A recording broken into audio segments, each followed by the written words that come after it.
بسم اللہ الرحمن الرحیم۔ السلام علیکم۔ کسی نے کیا خوب کہا ہے، جس آس کی ڈوری کو پکڑے ہوئے ہیں ہم، جس آس کی ڈوری کو پکڑے ہوئے ہیں ہم، پر یقین بنا لو خود کو کہ وہ ذات ہماری ہے جو ساتھ ہمارے ہے۔ آج کا ٹاپک پیش نظر ہے، وہ ہے کامیابی کی دنیا۔ کامیابی کی دنیا نے جب اپنا سر اٹھایا تو کئی چہرے سامنے آئے، کئی مزاج ابھرے، کئی خیالات جاگے۔ تو آئیے نظر ڈالتے ہیں کہ ہمارے ہاں اس کا معیار کیا ہے۔ دوستو، ایک غریب مزدور کے ہاں کامیابی کی دنیا اچھی دہاڑی کا لگ جانا ہے۔ ایک یتیم بچے کے ہاں کامیابی کی دنیا باپ کا خواب میں آ کر ملنا ہے۔ ایک مسکین بچے کے ہاں کامیابی کی دنیا ماں باپ کا ساتھ پھر سے لوٹ آنا ہے۔ ایک طالب علم کے ہاں کامیابی کی دنیا اچھا گریڈ اور اچھی ملازمت پا لینا ہے۔ ایک سیاستدان کے ہاں کامیابی کی دنیا شہرت اور مال و زر کا ملنا ہے۔ جہاں جہاں نظریں گئیں وہاں وہاں کامیابیوں کے معیار مختلف ملے۔ کسی کو کچھ لے کر کامیابی محسوس ہوئی تو کسی کو کچھ دے کر۔ کوئی یوں کہتا ملا کہ اصل کامیابی یہ ہے کہ اس دنیا میں دوسروں کے لیے کچھ کر کے جانا ہے، کچھ دے کر جانا ہے، کسی کے لیے قربان ہو کے جانا ہے، اور یہی اصل کامیابی کا راز ہے۔ اور تو کسی کو یہ کہتے ہوئے پایا کہ اوروں کے لیے جینا، دوسروں کے لیے اپنی ذات وقف کر دینا، قربانی دینا اور تپش کو سہنا اصل کامیابی ہے۔ کسی کو یہ مانتے دیکھا کہ اچھی اور ستھری موت اصل کامیابی ہے، تو کسی کو یہ کہتے دیکھا کہ زندگی سے جڑے رشتوں کو بچا لینا، نفرتوں کی آگ کو مٹا دینا، خوشیاں سمیٹنا، آسانیاں بانٹنا، دکھیوں کا سہارا بن کر سامنے آنا، کسی کی آنسوؤں کو ہنسی میں بدل دینا، کسی کی ٹوٹی ہوئی آس کو امید میں ڈھال دینا، کسی کی بد مزاجی بد تہذیبیوں کو مہذب دنیا میں لے جانا اصل کامیابی ہے۔ تو کبھی یہ کہتے سنا کہ کسی کو موت سے زندگی کے سفر تک لے جانا اصل کامیابی ہے۔ کسی کو علم کی سرحدوں کو پار کرنے میں کامیابی نظر آئی تو کسی کو پہاڑ سر کرنے میں کامیابی نظر آئی۔ کسی کو لاکھوں من لوہا فضا میں اڑاتے ہوئے کامیابی کا راز سمجھ میں آیا تو کسی کو مٹی میں دبے ہوئے بیج سے پھل اور سایہ بننے میں کامیابی کا راز سمجھ میں آیا۔ دوسروں کا بوجھ اپنے کندھوں پر لاد کر جو خوشی ملی، کسی نے اسے کامیابی سمجھا تو کسی نے دوسروں کی خوشیوں میں خوش رہ کر کامیابی کو ڈھونڈا۔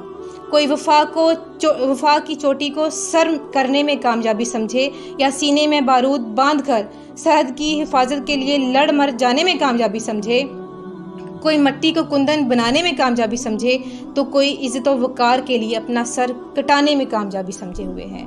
دوستو، ذرا سوچیں، کیا یہ سارے معیارات، کیا یہ سارے خیالات ہی اصل کامیابی کی دنیا ہیں؟ جب اس سوال کی تلاش میں نکلی تو میری نظر ایک عظیم کتاب کے ایک عظیم جملے پر ٹھہر کر رہ گئی اور سارے جواب پا لیے۔ وہ جملہ کیا تھا تو سنیے۔ سورہ مائدہ کی آیت نمبر 119 میں اللہ تعالیٰ فرماتے ہیں، اللہ ان سے راضی اور وہ اللہ سے راضی، یہ ہے بڑی کامیابی۔ ہاں، اصل کامیابی اللہ تعالیٰ کی رضا پانا ہے، اور کامیاب وہ ہے جو صرف اللہ تعالیٰ کی رضا کے لیے کام کرے۔ آخر وہ کون سے لوگ ہیں جن سے اللہ تعالیٰ راضی ہوا اور وہ اللہ سے راضی ہوئے اور بڑی کامیابی پالی؟ تو دوستو، یہ ہیں وہ لوگ جنہوں نے اپنی زندگی اللہ پاک کی ذات اقدس سے جوڑ لی، اس کی خاطر ان کا جینا مرنا، اس کی خاطر ان کا کھانا پینا، اس کی خاطر ان کا پہننا اوڑھنا، اس کی خاطر ان کا نکلنا لڑنا اور اس کی خاطر ان کا سہنا۔ تو آئیے اب کامیاب دنیا میں جھانک کر دیکھتے ہیں۔ جہاں کامیابی کی بات چلی وہاں میرے نبی حضرت محمد صلی اللہ علیہ وآلہ وسلم کی ذات اقدس نظر آئی، جو ایک جملے وَرَفَعْنَا لَكَ ذِكْرَكَ سے ہی سمجھ میں آ گئی۔ جہاں کامیابی کی بات ہوئی وہاں اس ذات اقدس سے وابستہ شخصیات نظر آئیں۔ جہاں حضرت ابوبکر صدیق رضی اللہ عنہ کو سچائی کام آئی، میرے اللہ نے بھی سچ کو طاقت دیتے ہوئے فرمایا کہ یہ ہے وہ دن جس میں سچوں کو ان کا سچ کام آئے گا۔ حضرت عمر رضی اللہ عنہ کو دیکھا تو بہادری کو کامیابی ملی، حضرت عثمان غنی کو دیکھا تو حیا کو کامیابی ملی، حضرت علی کو دیکھا تو خوف خدا کو کامیابی ملی۔ سورہ نبا آیت نمبر 31 میں اللہ تعالیٰ فرماتے ہیں، بے شک ڈرنے والوں کو کامیابی کی جگہ ہے۔ تو دوستو، یہ بات مان لی جائے کہ کامیاب وہ ہوتا ہے جس پر اللہ کا فضل ہو، جسے خدا اپنی رحمت میں لے، وہ کامیاب ہے۔ جسے وہ ذات گناہوں سے بچا لے وہ کامیاب ہے، جسے قیامت کی ہولانکیوں میں خوشخبری سے نوازا جائے وہ اصل کامیاب ہے۔ سوال یہ ہے کہ کیا یہ دنیا، یہ مال و زر، یہ شہرت، یہ دنیاوی اعمال، کیا ان کا کوئی کردار نہیں اصل کامیابی کی راہ کو تراشنے میں؟ تو کیوں نہیں؟ آئیے دلائل سے بات کرتے ہیں۔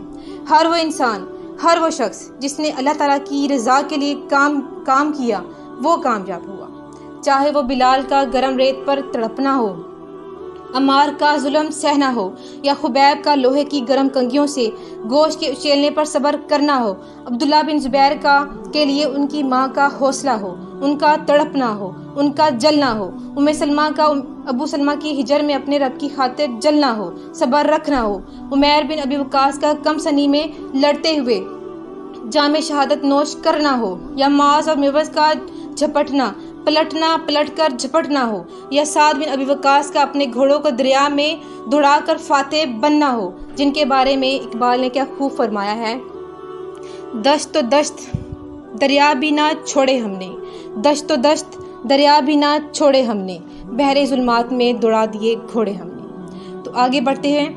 جہاں جعفر بن طیار کا ہجر دیکھا، وہاں حبشہ میں اسلام کو کامیاب ہوتے دیکھا۔ جہاں مال و زر دیکھا، وہاں عبد الرحمن بن عوف کو کامیاب ہوتے دیکھا۔ جہاں ہجر کی راہوں میں وصل دیکھا، وہاں اویس کو کامیاب ہوتے دیکھا۔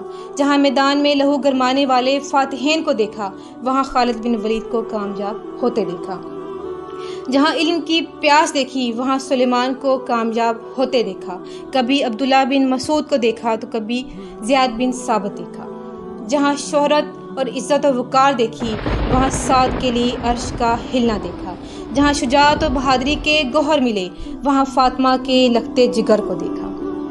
کوئی روح اللہ بنا، کوئی کلیم اللہ بنا، کوئی نجیب اللہ بنا، کوئی ذبیح اللہ بنا، تو کوئی حبیب اللہ بنا، کوئی عشرہ مبشرہ ہوئے تو کوئی سیف اللہ بنا، کوئی صدیق بنا، کوئی فاروق بنا، کوئی غنی ہوا، کوئی رازدان بن کر کامیاب ہوا تو کوئی شہادت دے کر، کوئی حذیفہ بنا تو کوئی خزیمہ بنا۔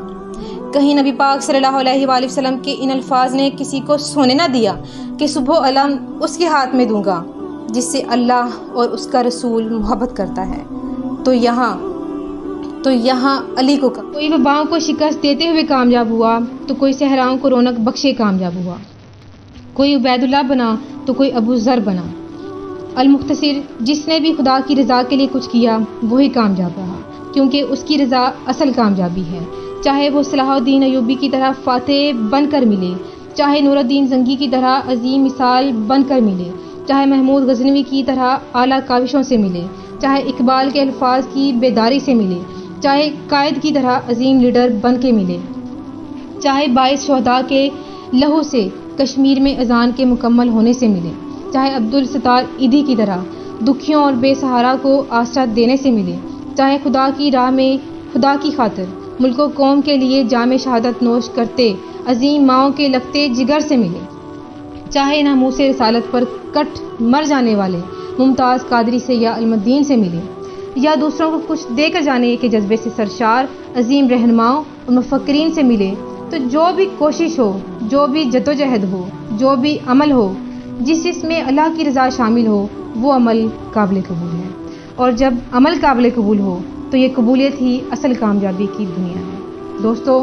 آخر میں اللہ سے دعا ہے کہ اللہ ہمیں اپنی رحمت کے سائے میں رکھے، وہ ذات ہمیں اس قابل بنا دے کہ ہم دنیا میں ہر کام محض اسی کی رضا کے لیے کر سکیں، ہماری نگاہیں اسی در پر جمی رہیں اور وہ ہمارے مقدر میں کامیابی لکھ دے، آمین۔